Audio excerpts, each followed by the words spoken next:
Yeah, thank you so much, Shreyasi, for your kind introduction. Uh, Respected and esteemed guest present over here. First of all, I would like to thank Abhishek Ranjanji for having me today, and Mr. Siddharth for coordinating throughout. It is indeed a pleasure and honor to be part of this RLA conversation on engaging the Indian diaspora with India. Good evening to everyone. Let me begin by saying that human migration is older than human civilization.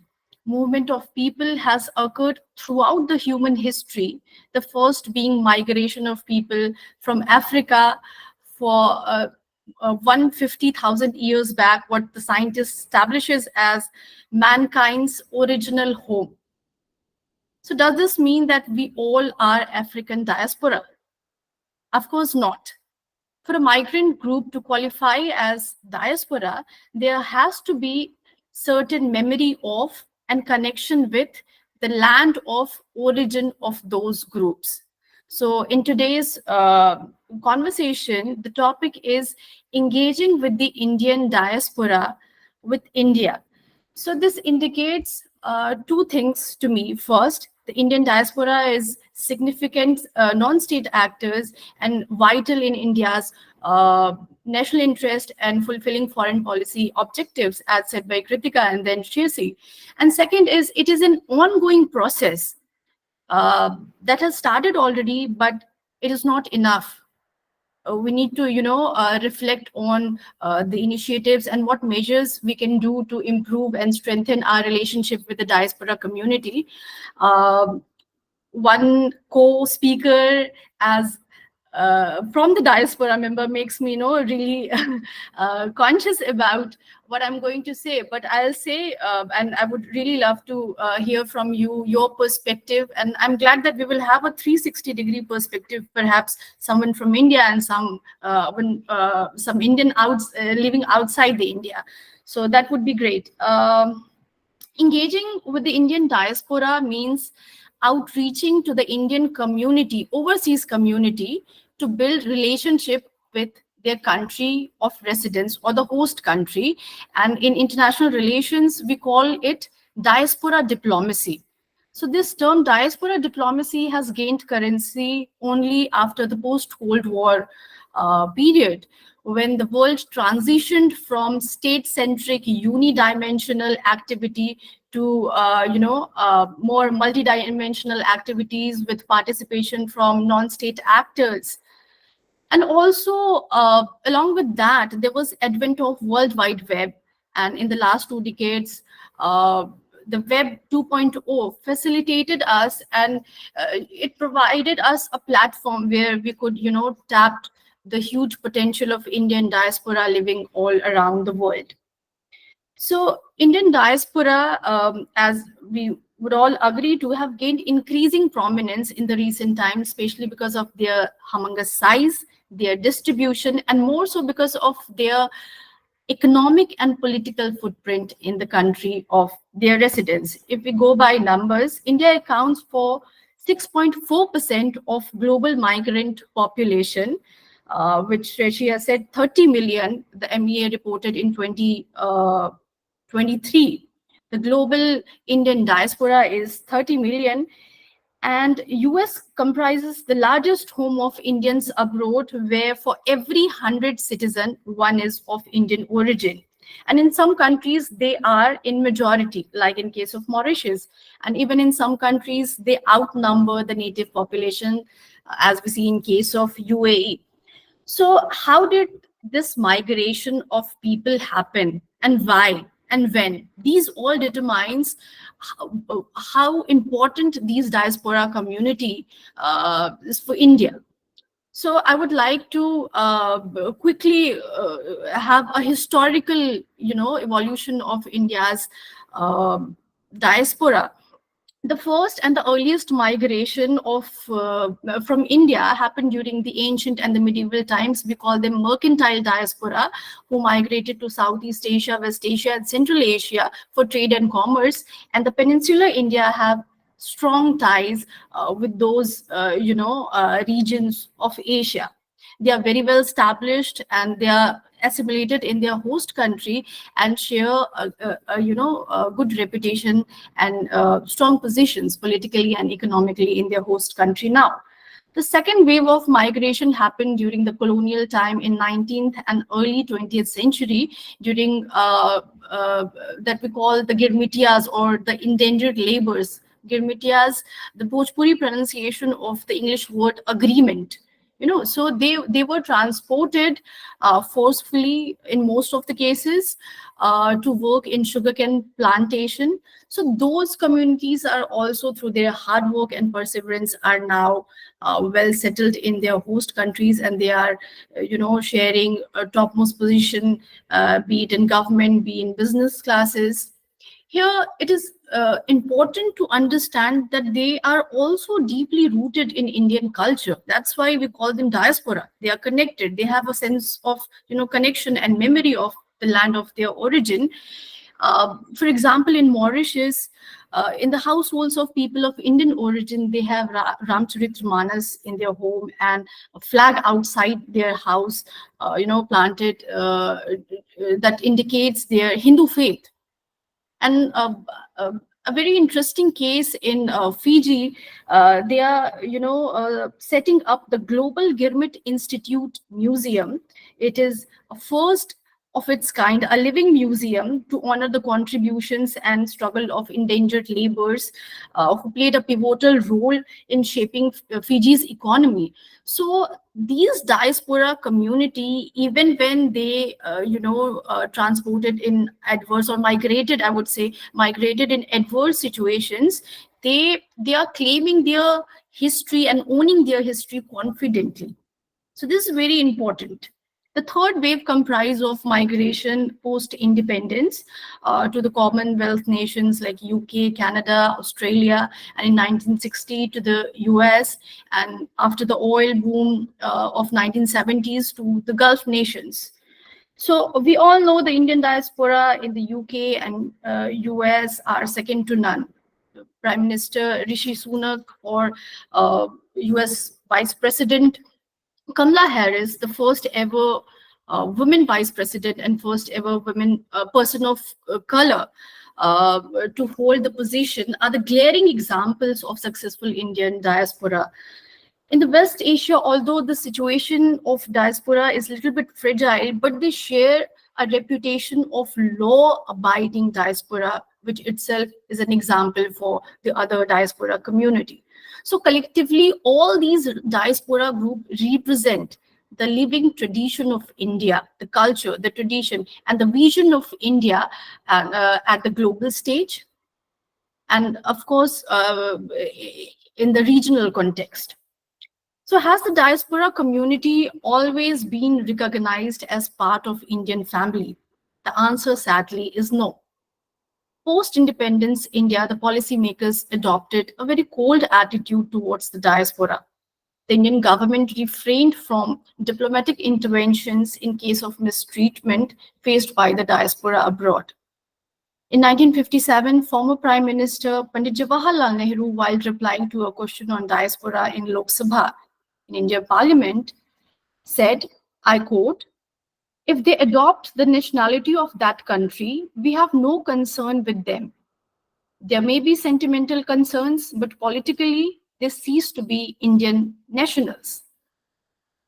So we could not understand the huge potential of Indian diaspora for 4 or 5 decades after the independence. It was only after the economic reform of 1991 we tapped into the huge resource of diaspora.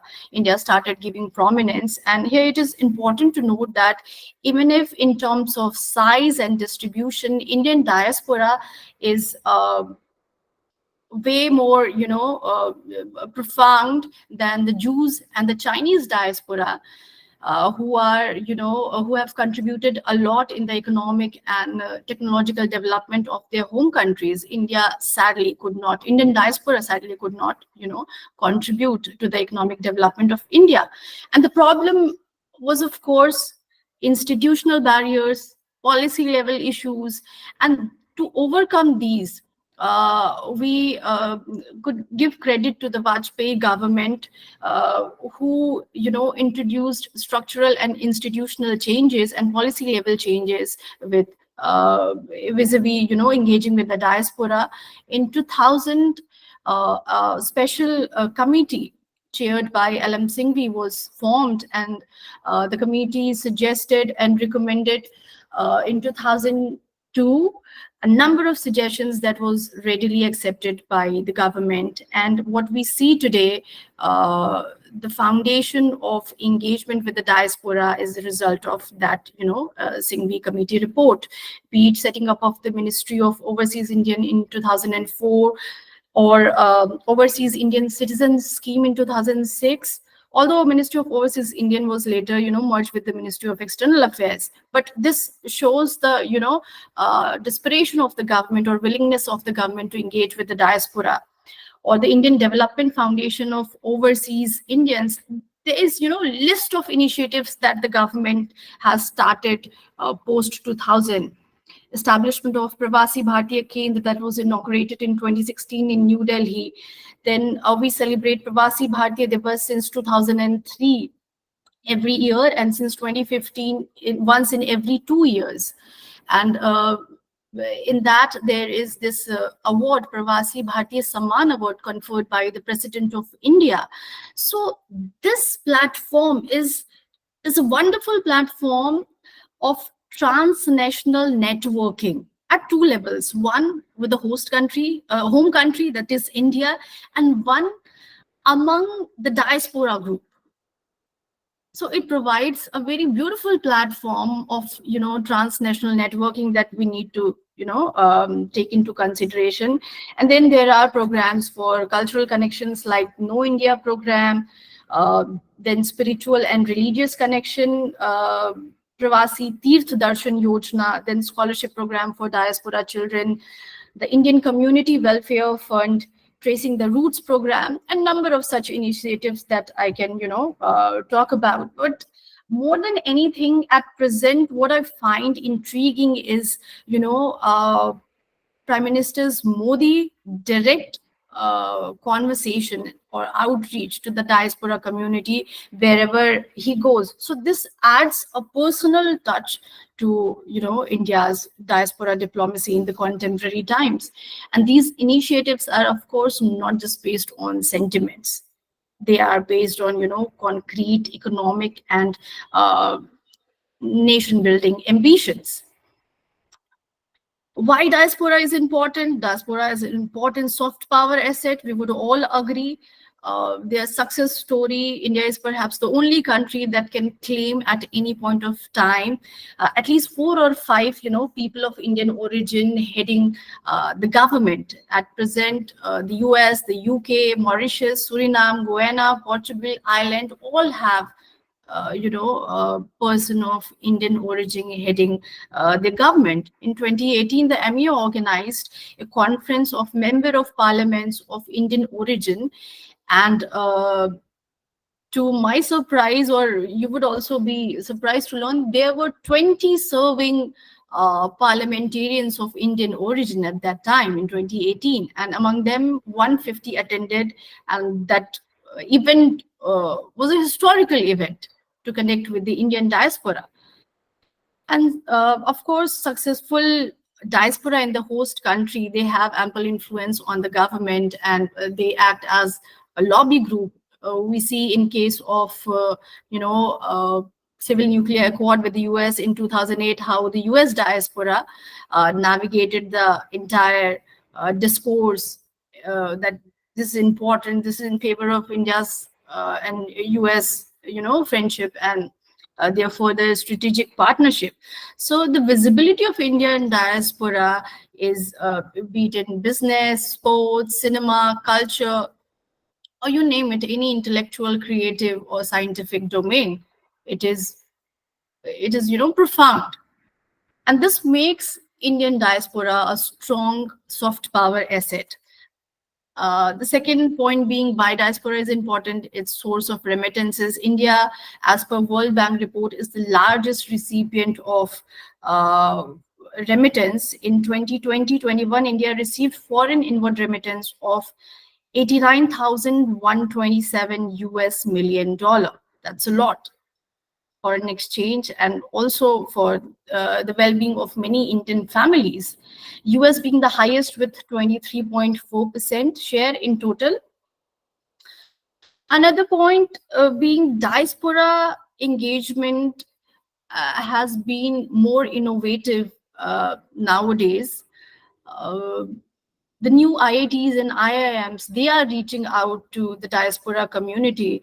If I quote IIT Roper director Sarit K. Dasji, he said, "We don't have an alumni base as strong as older Indian Institute of Technology, but you cannot wait for 40 years to reap that benefit.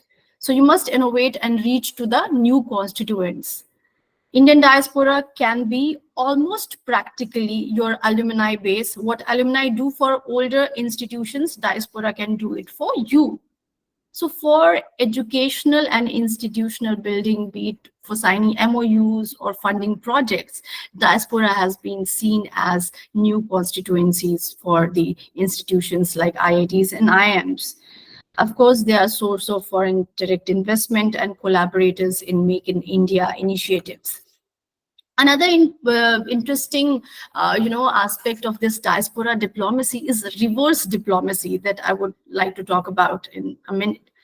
Reverse diplomacy is a process where the host country uses the migrant population to build connections with their country of origin. And the underlying assumption in this is the country will feel flattered by receiving back its diaspora exemplars. Back in 2013, Australian High Commissioner to India was of Indian origin. Uganda High Commissioner was a woman of Indian origin. And then in 2014, President Barack Obama nominated an Indian origin ambassador, Ambassador Richard Rahul Verma. I vividly remember his address at Banaras Hindu University while I was doing PhD there. So he narrated a very interesting story. Back in 2009, when Prime Minister Manmohan Singh was visiting the US, Mr. Verma was part of that reception committee to host Prime Minister Manmohan Singh. And Mr. Verma's father migrated from Jalandhar, Punjab to the US. And he said, my father said, when you meet Prime Minister Manmohan Singh, just tell him that your family is from Punjab. He said, I cannot say this. It's an official meeting. How could I say this to Prime Minister of India? So the day he was reluctant, but his father kept on insisting, no, just tell him.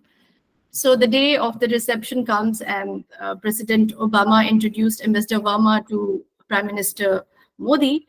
I'm sorry, so Prime Minister Manmohan Singh. Then Prime Minister Manmohan Singh asked, are you from India? And where?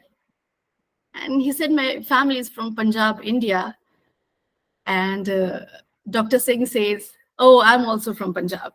And they both laughed.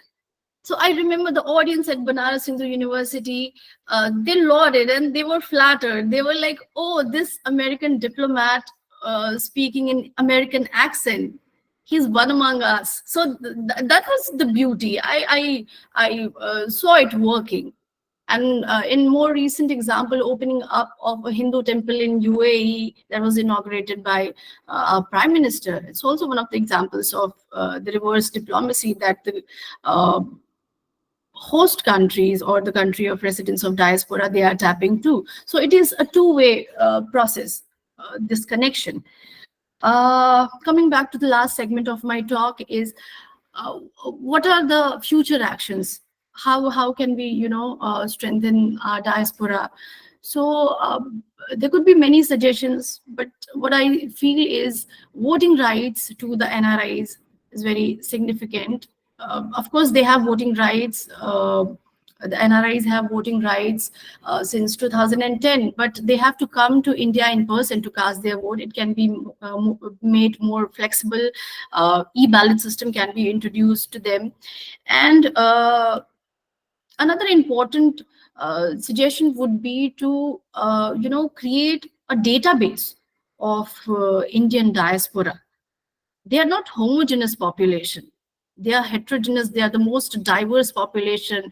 uh, when, how, and why they have migrated determines their position, their grievances, and also of course where they have migrated. The cultural dimension or the political dimension of the host nations are also important. So sometimes things just go out of the hands of the government. So at least we need to have everything documented. I mean, their details documented. Uh, the concluding remark from me would be, I'm really hopeful that this government as would be as proactive as it has been in the last 2 terms to engage with the diaspora, and in the near future we would have more synergy with the Indian diasporic community, and will have our global family more stronger than ever. Thank you so much. Thank you, Dr. Sonali, for your address. And now I will like to invite Manishankar Prasad for her address. So if you can hear me, over to you. Yes, I can hear all of you very, very well. Thank you, Dr. Sonali, for the wonderful, expansive landscape of diaspora and migration regarding the Indian community. Thank you, Abhishek Ranjanji, for this wonderful opportunity. It's a pleasure and an honor. Thank you, Siddharth, and everybody else on the call. There are a few familiar names that I can see on the call, so hello to them, and my other friends as well over here. So I would like to zoom in at the moment regarding what is exactly the diaspora that we are talking about. There are three kinds of diaspora when an Indian goes overseas. I'm right now sitting in Singapore. I'm sitting on the National University of Singapore campus, my alma mater over here, where I'm visiting for the weekend. I'm doing a PhD in Southeast Asian Studies. I'm a PhD candidate at the University of Malaya. Uh, I do work on migration and diaspora for many, many years now. In whatever little ability I have as a researcher, a writer, and also as a diaspora activist. So happy to be here and uh, to narrate some anecdotes, some vignettes from the ground regarding what diasporas are all about. So there are three kinds of diasporas. There's a diaspora which has migrated 100 years back and has become the citizen of that very country, like Suriname or Fiji or Guyana, for example, or Mauritius. That's the number one diaspora.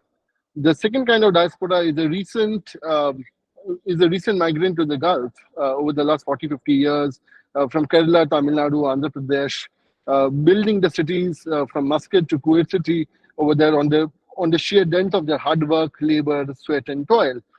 Uh, the third kind of diaspora is the educated IIT, IIM, uh, tech diaspora, which goes all over the world, creating these massive IT technology companies.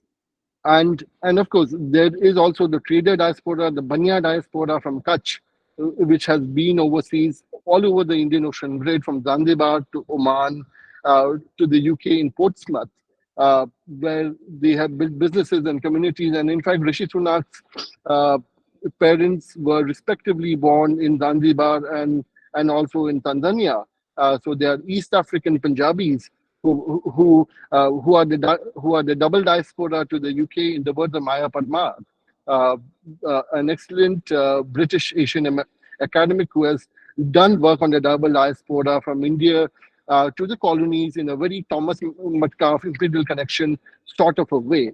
So so why am I stating what kind of diaspora? Because there is a tendency to miss out on the texture, the granularity of what diasporas and what diaspora engagement with the Indian state can be all about. So we have seen Pradhan Mantri Modi ji, whenever he speaks to the diaspora, whether it is in Cairo or in Madison Square Garden in the United States, he always hugs the bodies, the the Shia Bohris, whenever he goes, because the Shia Bohris have a very, very close relationship from with the country, the Sayedna, the head of the Bohri community. is extremely close. They are a diasporic community all over the world. I have friends who are Bohris in Muscat, in Dubai, in Singapore, in Malaysia. They hold respective country passport, but they're deeply engaged with the body politic, the terra firma on the ground in Surat and in Bhindi Badar in Mumbai, where I come from. I come from Bombay in India, uh, and I and Bombay is a very Indian Ocean diasporic space as well, where there used to be Arab communities from the Trucial coast or the current Muscat and Dubai coast until the Second World War in Bombay, near the South Bombay area, and you can see Arabic names over there. So diasporas uh, and there are Hindu temples in Muscat, in Old Muscat, by the Khimjis from Kutch, from Mundra, who have built Hindu temples over there way before any Hindu temple was built in the UAE. These were the same Hindu banyas who have done commerce in the Persian Gulf from Muscat, Manama, Sharjah, and Dubai, and all these cities of the crucial coast or of the Gulf uh, have had a Hindu manya presence. So diasporas are old and multifaceted in nature, and a lot of the histories are unfortunately either lost or confined to the archives where the academics write papers on.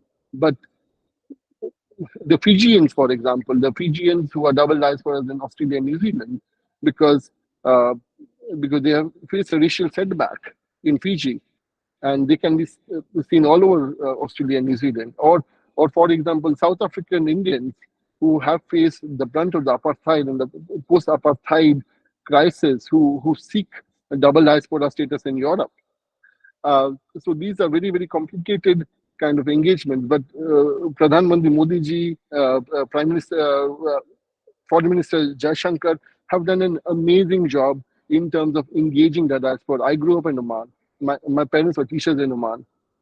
Uh, I speak Arabic very fluently. I have seen uh, the the complete disengagement or in other words, a complete amnesia towards the labor diaspora in the Gulf in the 80s and the 90s, or even in the early 2000s, because they were always considered the lesser diaspora than US, Canada, and Australia, because these were exactly labor migrants who went there and who ultimately had to come back home because they were not exactly eligible for passports in their respective countries.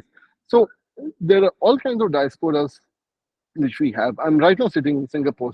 Singapore, Malaysia have long durée Indian Ocean plantation labor diasporas for the past 100 years. Uh, I'm sitting in Singapore right now. President Tharman Shanmugaratnam is a Jaffna Tamil, who is the president of the Republic of Singapore. So diasporas have risen all over the world, and they are the heads of state, and the engagement is wonderful and brilliant.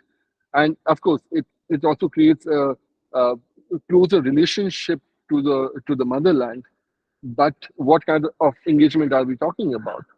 For example, a couple of months back, I visited the Netaji Subhash Chandra Cultural Center in Kuala Lumpur in Malaysia, which is under the Indian Council for Cultural Relations, where the Indian High Commissioner to Malaysia, His Excellency B.N. Reddy, for the first time held a session with Indian students in Malaysia, with Indian national students in Malaysia. I'm not talking about diaspora Malaysian Tamils. He held a one-to-one session with the educational attaché in Kuala Lumpur with us. And there are exactly 4,000 Indian students in Malaysia, Indian national students in Malaysia. And if you see the texture of the questions which the students were asking, these were quite procedural and banal. Why are we paying so much for renewal of visas? Why is our passports taking so much time to be renewed? However, the High Commissioner was trying to state the geopolitical imperative, right? He was trying to state the larger context in which how Malaysia and India have grown closer thanks to the diaspora, and there are scholarships for the Malaysian Indian communities. And by the way, Malaysian Indian community in Malaysia is 1 million people.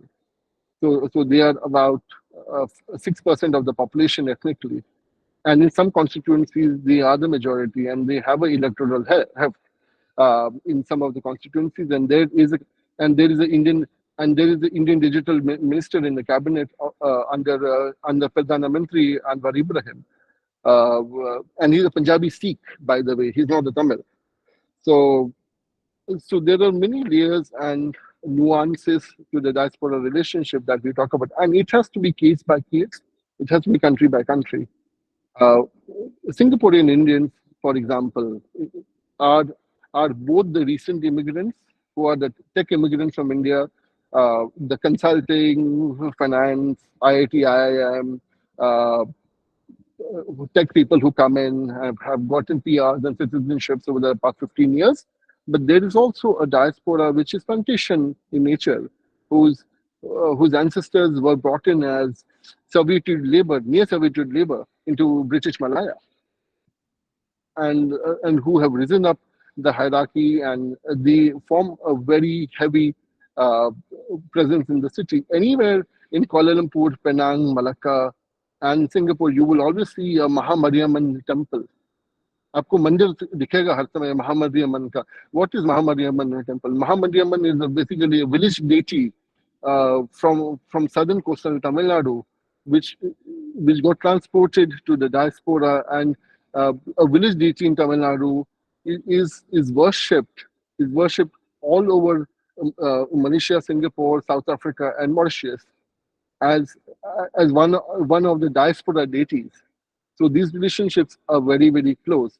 A few days back, the Tamil Nadu state government had brought in a contingent of diaspora kids from Malaysia for a tour of Tamil Nadu after the investment summit. After the investment summit took place earlier on this year, and one of my supervisor students were, uh, of course, he just graduated with a PhD under my supervisor, but uh, he went on a 3-week diaspora engagement journey all across Tamil Nadu, because the Tamil Nadu state government has this division of diaspora Tamils, which he got engaged in. And the reason why he got engaged in is because he's a Tamil news presenter on a radio station in Kuala Lumpur. Can you imagine? He's third and fourth generation Malaysian Indian Tamil. He studied in a Tamil medium school in Malaysia, did degrees in something called as Indian Studies. Indian Studies in Malaysia is Tamil Studies, basically, where they learn the Tamil language and Tamil culture and Tamil literature. And he went back to Tamil Nadu on this trip. And he now has an OCI, by the way. He has an Overseas Citizen of India card, which enables him to go back to India, to engage with Tamil language groups in Tamil Nadu on a regular basis. And also, he's able to practice his religion, he's able to practice his culture, and it brings communities far more nearer and closer. So there are very shades and nuances to it. Foreign Minister Jaishankar, also when he went to Singapore earlier this year, he spoke. He spoke at a prominent policy think tank in NUS, where I'm sitting at the moment, and he spoke about the close relationship between Singapore and New Delhi, where he was High Commissioner for 2 years between 2007 and 2009. So these are very shades of engagement. On the other side of the Indian Ocean, on the western fringes of the Indian Ocean in the Gulf, you can see Sri Lakshmi Narayan Mandir in Abu Dhabi being built, but there was also Bania Mandir in Bardubai in Al Fahidi Bastikia district, where I lived for a year, which was a small shrine which attracted thousands of devotees every weekend. And weekend in Dubai in those days used to be on a Friday. Now it's a Saturday and Sunday. So there are many nuances of how diaspora engagements can be done. Of course, one of the understated um, modes of diaspora engagement is to faith. Is to faith. It's to your Sri Lakshmi Narayan Mandir in New Jersey, London, uh, Abu Dhabi, in Muscat as well. The Krishna Mandir is run by the Sri Swami Narayan sect, the BAPS sect, for example. They are very crucial to diaspora engagement. There are Christian churches as well who have very strong engagements within India too, as do Muslim communities like the Bodhi Shia communities. They are very, very diasporic all over the Indian Ocean world, and they have very strong relationships to India. So these modes of engagement are natural, they are organic, they're cultural in nature, and these modes of diaspora engagement go far beyond the remittance dollar, real, or franc which is sent.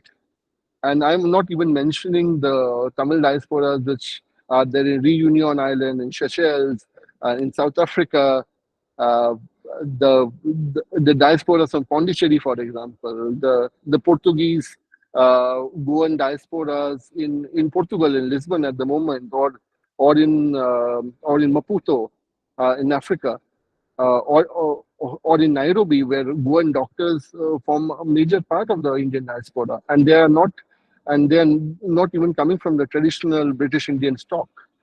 So these kind of engagements have been happening, and the current establishment has been doing a marvelous job in terms of engaging with the diaspora. Because whenever Foreign Minister Jaishankar travels, he always holds an engagement with the diaspora, whether it's in Hungary, whether it's in Romania, whether it's in Japan, which are not really traditional centers for diasporas to be in, but he always engages with the diaspora.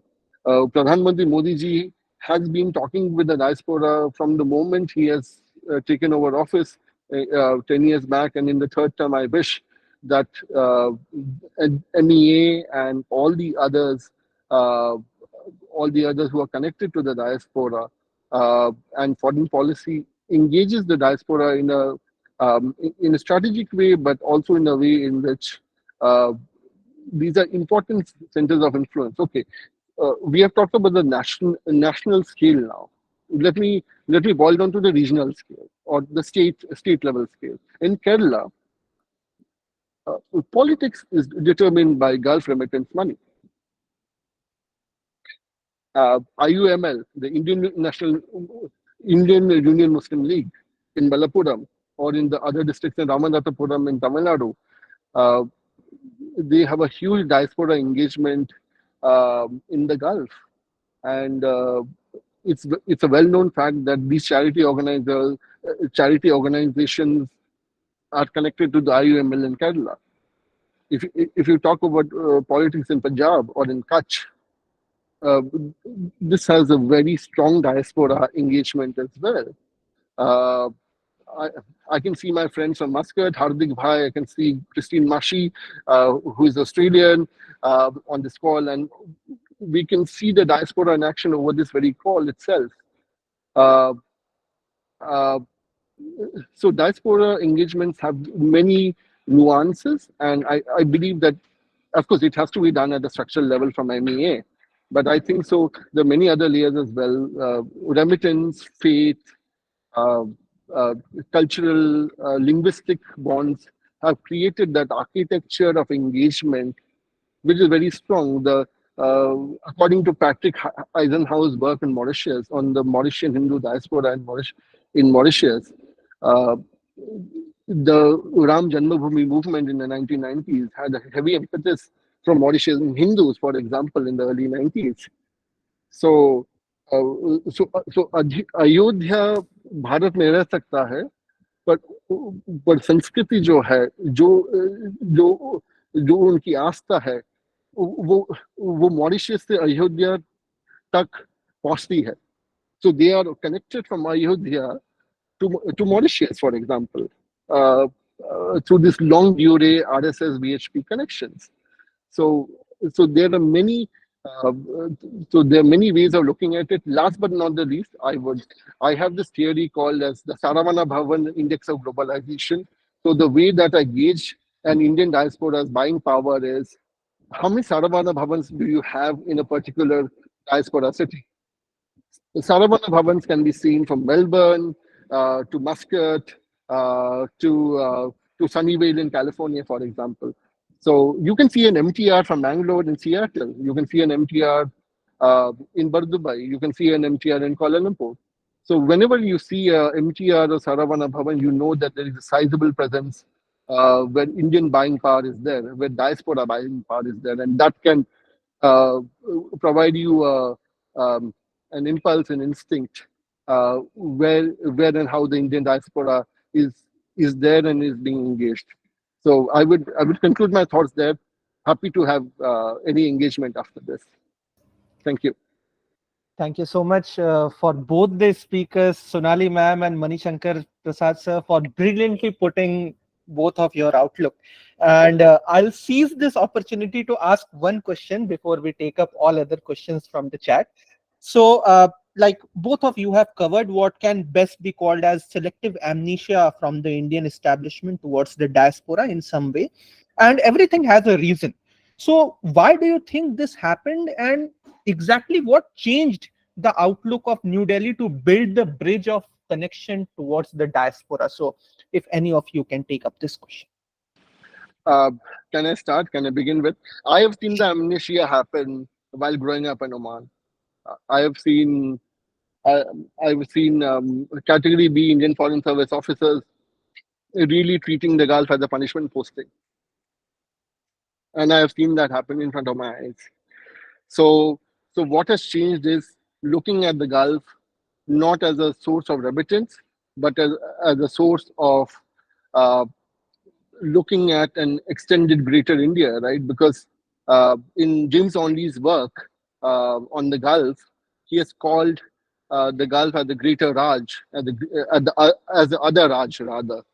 So if you have to look at geopolitical influence, diasporas play a major role, and I think so. With the brilliant insights of the late Sushma Swaraj ji, Minister Jaishankar, and Pradhan Mantri ji as well, uh, a strategic shift in thinking has taken place in 2014, and that can be seen on the ground in how the Indian passport is respected uh, at immigration counters, including an on-arrival visa in Malaysia, which has started for Indian citizens very recently. And I'm an Indian passport holder despite growing up overseas.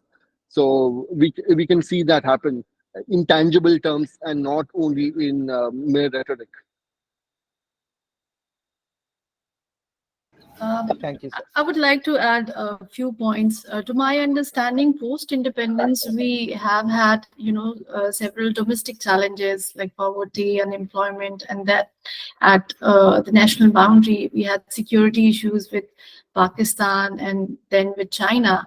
And also at the global level, the scenario was bloc or ideological war between the Soviet Union and the USA.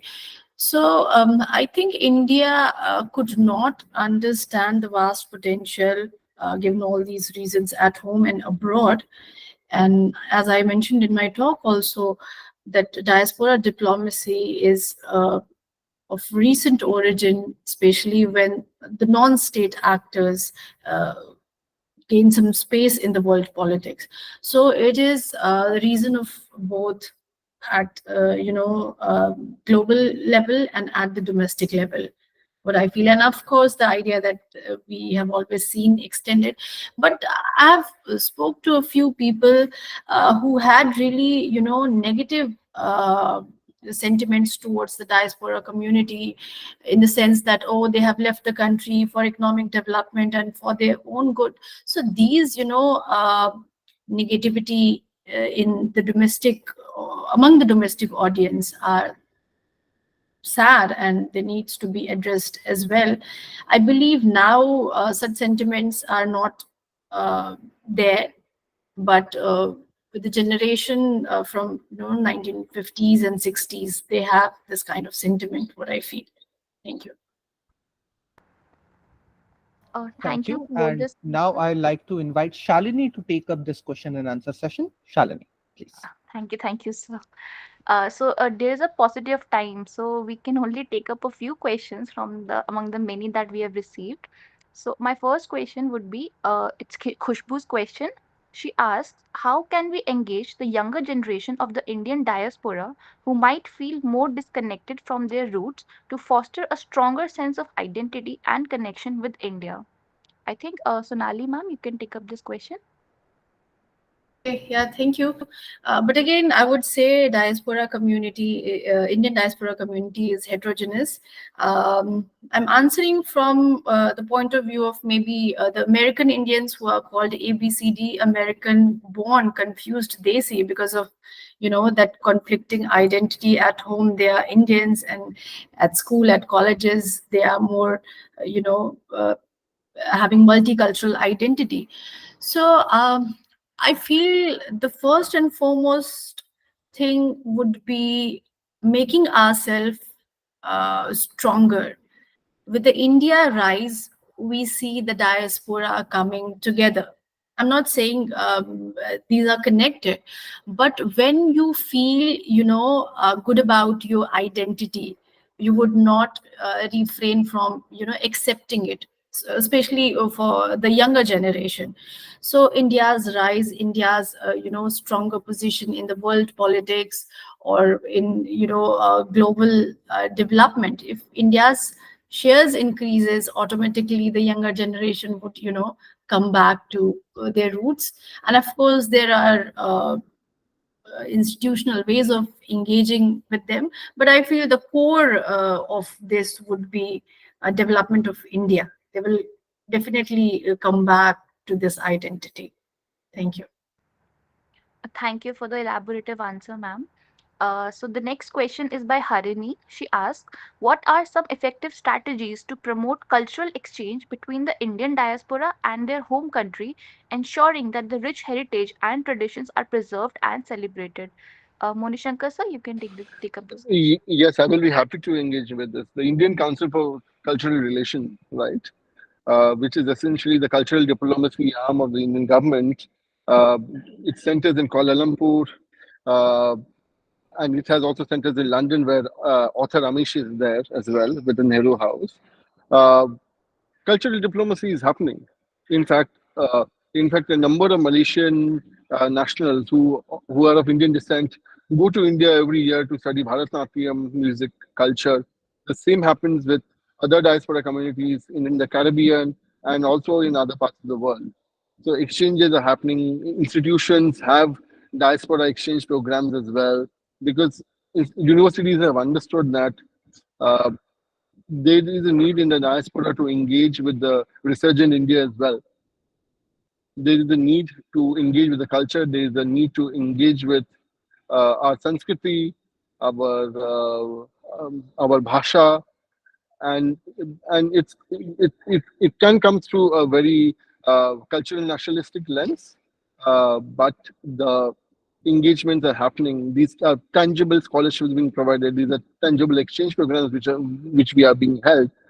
Of course, we have to remember that some diasporas don't have any connection to India anymore. We also have to understand that. So, uh, my PhD supervisor is a fourth generation Tamilian uh, who doesn't have any relationship with India anymore. He does not have any relatives in India anymore, but he speaks eloquent Tamil. So, so how do you uh, how do you build bridges in terms of cultural architecture, in terms of engaging a diaspora which is deeply Indian, which eats Indian food at home, uh, and engages in Bollywood or in Tamil music, Tamil films, which are very big in Malaysia and Singapore. Uh, how do you actually build these bridges for them? So I would say that cultural diplomacy has to happen on two fronts, which are the recent diasporas, which is up to second and third generation, where the grandparents went to the United States after the 1965 amendment. Uh, and we have to also look at diasporas who went during the British Raj, during the period of servitude and other forms of exchange to Natal in South Africa, to Mauritius, to Seychelles, and to Fiji. So, how do you actually create those mechanisms? And I think so. These strategies have to be on a case to case basis because the need in Fiji would be different from the need in Kuala Lumpur. So yeah, that's how I would like to say it. Thank you so much for your detailed answer, sir. The last question for this session is by Tanuj Pandey. He wants to know about the specific policies that the Indian government should implement to support the diaspora in their efforts to contribute to India's growth, and how can these policies address the challenges faced by the diaspora? Any one of you can answer this question. I have a couple of points, and then probably Dr. Sonali can conclude the session. Uh, the first point is that, of course, Indian government policies matter, scholarships matter, exchanges matter, but I think so. What is very, very important as well is to recognize that there is sub-regional, sub-national diplomacy taking place between Kerala and the Gulf, between Tamil Nadu and Southeast Asia, between Punjab and Canada and the UK, wherever the Punjabi diaspora is. We have to recognize that there's a huge Telugu population in Durban in South Africa as well. So how do we account for these nuances in our national level strategy? I'm very, very sure that the Indian consulate in Durban would be cognizant, as is the Netaji Subhash Chandra Bose Cultural Center in Kuala Lumpur is, of the needs of the Malaysian Tamil Hindu community in terms of its cultural exchange with India. So those are the 2 points. Just account for the nuances because there's no one size fits all. Over to Dr. Sonali. Yeah, I totally agree with the point of subnational diaspora engagement because many times we hear that the MEA is, there's a shortage of manpower, there's a shortage of funding. So state government or the other non-state actors can, take part in reaching out to the diaspora community.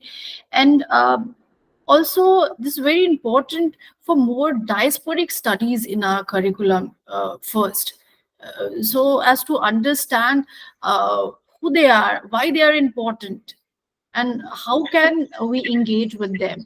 So Kerala has, largest number of diaspora to the Gulf, but there is no Gulf studies in the state of Kerala.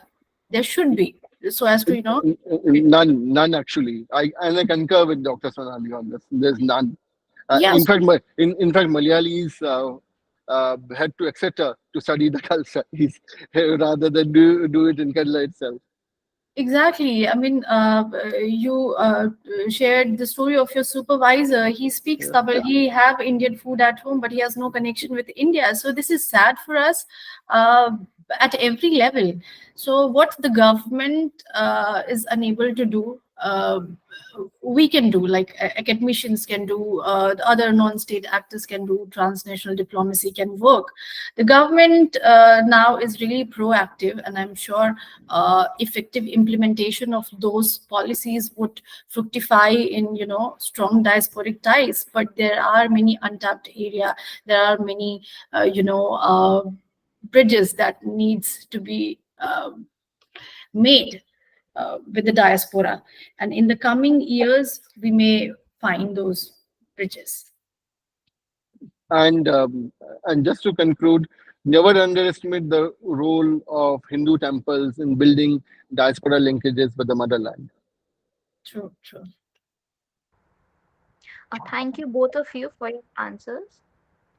And I would here like to acknowledge all the respected audience members who have sent us their interesting questions. But unfortunately, because we had to wrap up this session by 6 p.m., so we won't be able to take any more questions.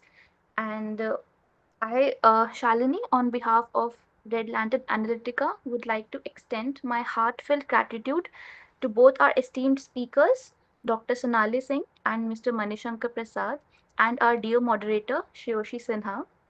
Dr. Sonali Singh's exceptional insights, captivating anecdotes, and expertise kept our audience enthusiastically engaged. I'm sure I speak for all of us when I say that your words truly inspired me to explore more about the Indian diaspora, their history, the evolution, and its significance at various fronts, something which we wouldn't do generally. So, thank you so much, ma'am. Mr. Manishankar Prasad's invaluable inputs greatly enriched our limited knowledge. And sir, your passion for this subject elevated the overall experience for all of us. So thank you so much, sir. I would like to extend a warm thank you to Ms. Shioshi Sinha for wonderfully moderating this webinar and maintaining the graceful flow of the session throughout. Thank you so much, ma'am. I would also like to thank all the participants for being a part of this amazing session and asking such interesting questions. Lastly, I would like to extend a big thanks to the entire team of RLA for successfully organizing this webinar. Once again, thank you to both the speakers for sharing your knowledge and making this webinar, this event, a huge success. And now, if we have the permission of our speakers, we can bring this session to an end.